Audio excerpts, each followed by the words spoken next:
bumisita si Pibo. Ay, si Pibo? Ba't ba ako Pibo ng Pibo? Si Uto ko yun. Ano, napakain na natin ang manok? Na? Busog na ang manok? Ikaw, kumain ka na rin eh. Na? Kain na rin yan eh. Si Utokoy. Yan, nagbaw si Utokoy.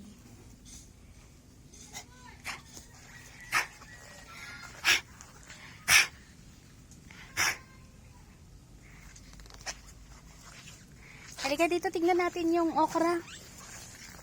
Meron ako mga punla dito, mangga, papaya, atis, at kasoy. Malago na ang alugbate. Nung nakaraang araw, nag-pruning ako ng mga okra. Kasi sobrang lago ng mga ano nila, ng mga dahon, matataba at malapad. At ito yung mga ito yung mga punla kong kasoy. Madami yan. Ito yung okra. Binawasan ko yung mga dahon niya kasi hindi na makikita yung kung may bunga o wala.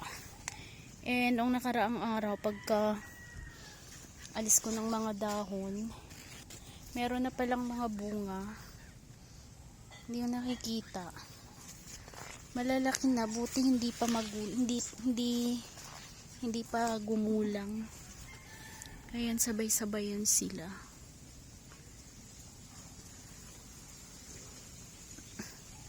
Ayan, meron. Hindi ko na inalis yung mga sanga. Ayan, meron. May bunga. Ayan. May mga kalabasa dito. Ayan, may bunga okra. Kalabasa dito, hindi namumunga. Namumunga siya, kaya lang nalalaglag. Tapos kadalasan na na bulaklak ay lalaki. Ayan, may bunga na. Malaki na. Tapos ito. Bukas yan, pwede nang pitasin. Ayan.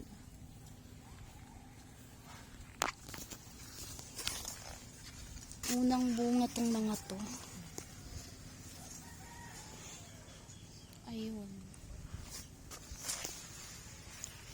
Natalo ng mga sili. Natalo ng okra yung mga sili. Liliit yung mga sili.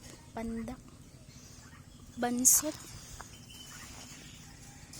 Ganyan lang. Ganyan lang yung mga bulaklak ng bulaklak ng kalabasa. Pero hinahayaan na lang din namin yan kung magbunga o hindi. Gusto na nga namin alisin tong kalabasa eh. Kasi panay lang bulaklak. Tapos dito, meron din dito.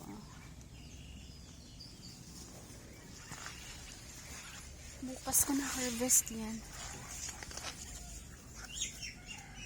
Ito may sili dito, may lettuce, alugbate, ampalaya. Lagyan ko nga pala ng balag yung ampalaya mamaya. Kasi gumapang na. Ayan nasa na. Namulaklak na siya. Walang balag. Ayan yung alaga ko.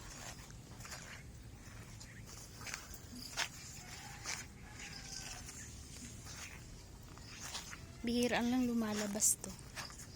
Buti nga ngayon lumabas to eh. Ayan, nanghahabol ng bibe. Nanghabol ka ng bibe.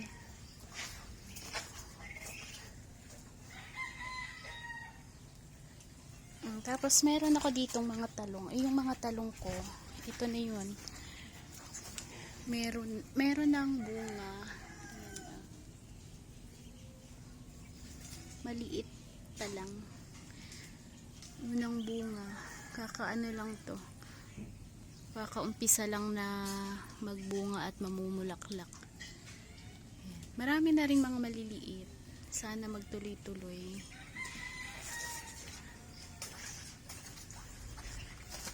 Tuwang-tuwa yung mga bibe rito. Ano. Kasi may sapal ng nyog dyan nilagay ko. Tuwang-tuwa sila. Ah.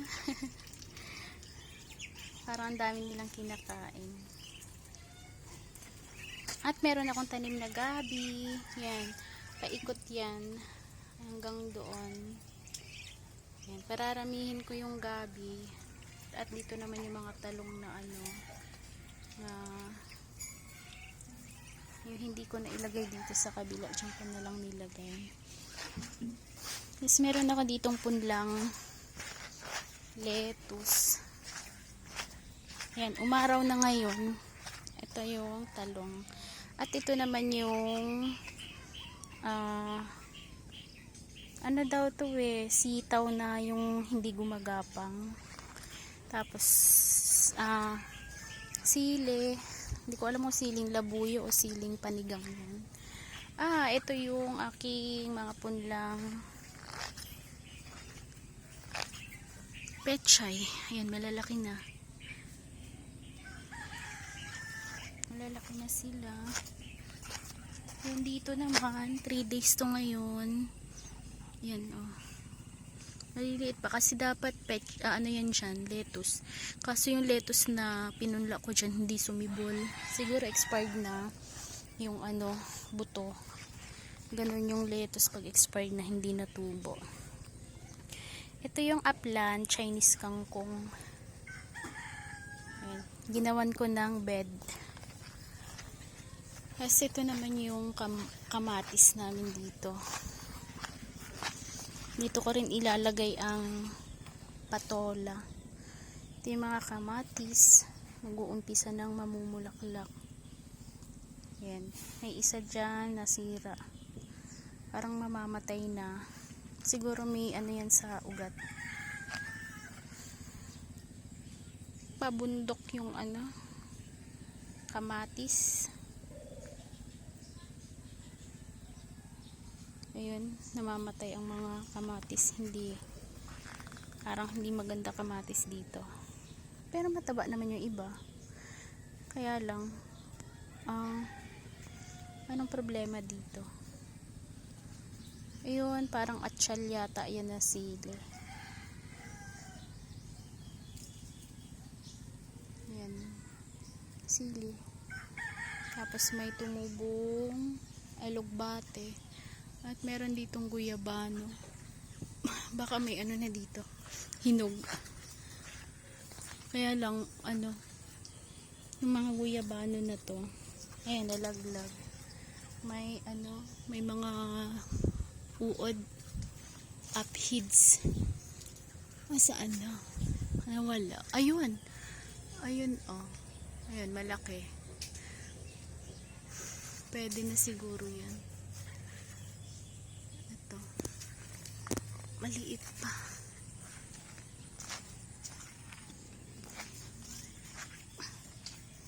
Mamaya pag malilim na, dito naman ako mamaya magdadamo. Tapos meron din dito. Ayan ang bibe.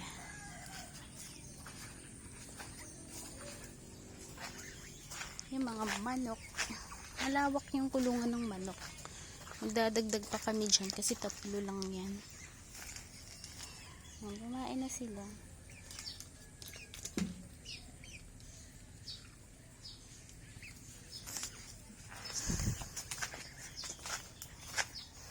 Yan. At tapos na ako magpakain ng manok.